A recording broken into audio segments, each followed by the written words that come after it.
Қайырлы күн, құрметті әріптестер. 1 наурыз алғыс айту күні құтты болсын. Баршаларыңызға мың алғыс.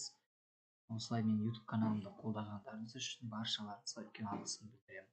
Егер бүгінгі сабақ сіздерге ұнаған болса, лайк басып, комментарий жазып, пікір қалдырыңыздар. Бүгінгі сабағымыздың тақырыбы, ашық сабағымыздың статистикалық деректер және олардың сипаттамалары, арифметикалық орта, нота, медиана, құлаш. Сабақ мақсаты 6-4-3-2 статистикалық санды сипаттамаларды есептеу. Енді қымыжысында наурыз айы, сәуір айына келеді екен. Бұл енді еңбекқорлық және кәсіби біліктілік. Бұл 4-ші тоқсан ашық сабағы. Одан кейін кітапхана әдісі арқылы 3 топқа бөлінеміз. Принтер әдісі арқылы үй жұмысын тексеру, алтын сандық әдісі арқылы осы сабақты ашамыз. Бұны жаңа сабақ ретінде алсаңыздар да болады. Немесе екінші, үшінші сабақ ретінде де өтуге болатын. Алтын сандықты жаңа сабақ меңгерту емес, қайталау тапсырмасы деп жаза саласыздар, ешнәрсе. Сосын практикалық тапсырмалар 3 топқа 3 түрлі тапсырма беріледі. Қасында есептің жауаптарымен бар. Сосын фоторобот әдісі арқылы жеке жұмыс, оқулықтар алынған. Қымыжыда есептердің жауаптарымен жазылған. Сосын сергіту сәті, қимылды қайтала, жұптық тапсырма берілген. Сосын сабақты бекітуге Learning Apps платформасында ойын берілген. Сосын слайдты көретін болсаңыздар, слайдтың ішінде барлық осы бір слайдтың ішінде қамтыдым. Пока слайд деп қосып қоясыздар да, осы жерде өте бересіздер. Яғни мына жерде жұмыс парақтарын шығарып қырқып бересіздер ғой. Мына жерде мына ағайымыз сөйлейді. Сіздер ма балалар? Мен француз математигі Франсуа Виет боламын. Балалар, тәрбиесіз берілген білім адамзаттың қас жауы. Сондықтан білімімізден бұрын тәрбиелі екенімізді көрсете білейік. Енді сіздерге берер тапсырмам. Жасырынған сөздерді өмірмен байланыстырып, өз ойыңмен, ұстазыңмен және сыныптастарыңмен бөліс. Ақыл дегенді қалай түсінеді? Сіздер ма балалар? Өте керемет, жасанды дерекке толықтай жатады. Сосын топқа бөлу, міне бірінші топ, екінші топ деп осылай топтарға бөлінесіздер. Оқушы санына қарап, яғни оқушы саны көп болса, слайдты дублировать етесіздер, сонда екінші беті шығады. Сосын топқа бөлініп болған соң үй жұмысы алдыңғы тақырыптары бойынша, жаңа сабақ ретінде алынып тұр ғой. Одан кейін мына жаңа сабақты түсіндіру үшін. Сәлеметсіңдер ме балалар? Бүгін қызықты тапсырмалар орындаймыз. Сандықшалардың бірін таңдаңдар да, ішіндегі сұрақтарға жауап беріп көріңдер. Дайынсыңдар ма? Жаңа сабақты түсіндіру үшін сіз балдарға алдына тақырып беріп жібересіздер, осы тақырыпты оқып келіңіздер. Сол тақырып бойынша осылай сұрақтар қоясыздар. Өзіңіз енді толықтырып, жаңағыдай балдардың айтқан ойларын толықтырып, солай неғып кетесіз ғой. Берілген сандар қатарының ортасы анықтар дейді. Жақсы. Арифметикалық орта, берілген сандар қатарының өзгеру құлаш дегенімізде, сандардың арифметикалық ортасы дегенімізде, осы сұрақтарға балдар жауап беретін болады. Сосын практикалық тапсырмаларға мына 3 топ тапсырмасы, сосын практикалық тапсырманың жауаптары шығады. Сосын фоторобот деген осы әдістің ортасын бассаңыз, осылай тапсырмалар шығады. Сандар қатарының медианасын табыңдар. Сандар қатарының медианасын табыңдар. Спорт жарысында команда мүшелері Айдар 14 ұпай, Серік 16, Жандос 16 ұпай, Мәди 9 ұпай, Асқат ұпай алынады. Кімнің ұпай саны берілген сандар қатарының модасы бола алады дейді. Өзгеру құлашы медианасын табыңдар.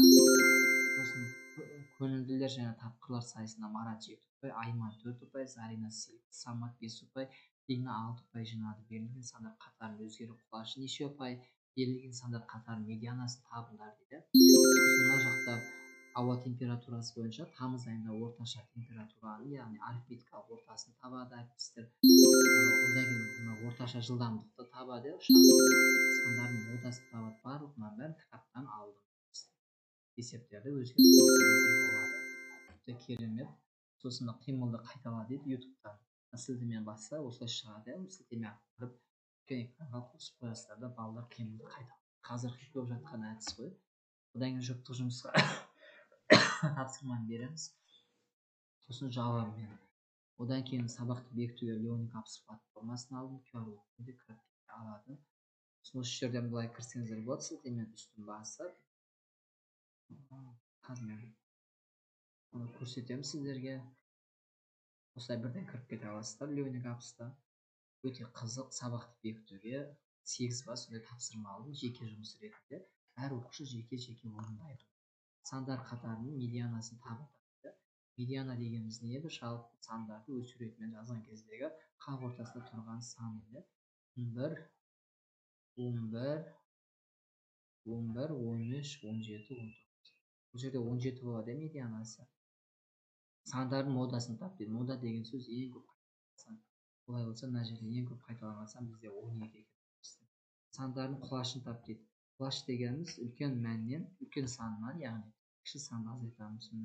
15,6-тан 0,16 алса 15,3 болады. 15,3 деген қайдағы?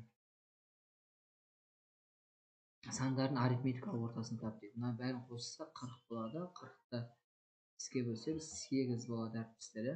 Сандардың өзгеру құлаш дейді. 20-дан 19-да 6 болады.